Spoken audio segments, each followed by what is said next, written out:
Amavidiyo kanje ngivamile ukuwabona la ku-TikTok. Akekho umjida fethu osile ekhanda ongathatha uma wengane amlobole noma amshade. Uma uthi umjida nje uthatha uma wengane amlobole amshade ingoba u-desperate. Ingoba vele unama-option, ingoba vele uyindoda nje engakasebenzi ngokwalela empilweni. Amadoda asebenze ngokwalela empilweni ngeke asuke azothatha i-reject ayithathe live. Kula mavidiyo-ke ngiye ngibona iy'nsizwa lapha kuma-comment ziba emotional, zithetha, ezinye zithi wenza ukuthi usemncane awukakakhuli, usazoyibona impilo. Besho nje izinto ey'ningi ezahlukahlukene. Bese-ke kuba ukuthi-ke abantu besifazane suke silindele vele ukuthi bazothukuthela. Kodwa-ke le nsizwa lena lento eyikhuluma lana ihlulekile ukuyibeka ngendlela enesoka noma ezozwakala kahle. Kodwa khona ikhuluma iqiniso. Kodwa-ke ake sibheke ukuthi kufika kanjani, kwenzeka kanjani ukuthi mawusufuyensizwa nje ugcine usuthatha nje noma ngathiwa umuntu okanjani, usungasenayo lento ukuthi unengane noma kanayo. Okokuqala nje umuntu wesilisa noma umfana mayisakhula uqale ebe nesifiso sento enhle kakhulu. Kodwa ngokuhamba kwesikhathi siyasincipha lesi sifiso lesi, egcina esenesifiso nje sento enhle kahle noma egcine esithi nje ufisa noma ngabe kunjani kodwa as long as nje mayekutholile uma enakho.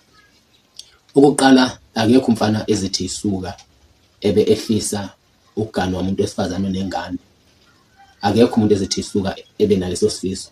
Kodwa leso sifiso noma kuleso sigaba ufika ngenxa yokubona ukuthi lokho okufisayo awukuthuli noma ngenxa yokwehluleka. Masikhula sizinsizwa nje sishela, ngesikhathi weshela uhluleka, ngesikhathi ushela wehlulekwa kuya kuncipha ukuzethemba kwakho. Ugcine nawe ubone ukuthi kushuthi kahle kahle into e-right noma into e-perfect mina ayingifanele noma mina ngeke ngikwazi ukuyithola.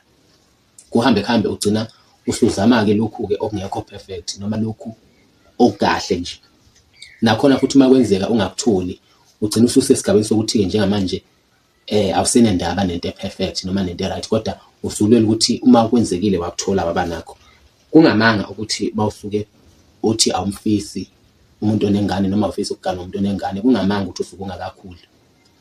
Kungamanga lonto leyo. Leyo nto leyo isuke ishiwo ngabantu abasuke bazi vele ukuthi ngakuzama nami ukumthola umuntu ongenangane noma ukumthola umuntu o-right kodwa ngehluleka. Ngagcina sengibona nami ukuthi okungcono ukuze-ke ngigcine nami nginayo umuntu okungcono ngithathe yena lo nengane bese egcina umuntu enza ngazuthi kukhula lokho. Akusikho ukukhula lokho, kodwa kuleyo option usuke ufaka ukuthi vele awukutholi lokho right, ugcina usuncamela khona lokho.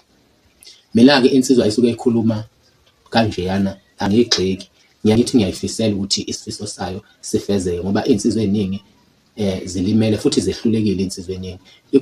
Zikhona iy'nsizwa la emnyango uthola ukuthi unaleli bhadi lokuthi akwenzeki engaqondani nomuntu wesifazane ongazele. Yena nje kugcina sekumkhokha lento ukuthi uthandana noma bey'ngane. Kodwa bese enza ngazuthi yena ingenxa yokuthi ukhulile, uya-understand, uyayazi impilo. Kanti hhayi ngoba kunjalo, ingenxa yokuthi iyona kuphela into akwazi ukuyenza, ikhona kuphela la akwazi ukuwina khona. Kodwa hhayi ukuthi naye ekujuleni kwenhliziyo yakhe kusuke kuyisifiso sakhe leso. Zinsizwa kubalulekile ukuthi uma wensizwa nje uyifisele okungcono. Okungcono kube ukuthi-ke uhlulekile empilweni ingoba ungakwazanga ukuthola, kodwa hhayi ukuthi umuntu ofisa okungcono bese uyamgxeka wena uthi wenziwe ukuthi akakayiboni impilo seyingane. Ayikho into enjalo.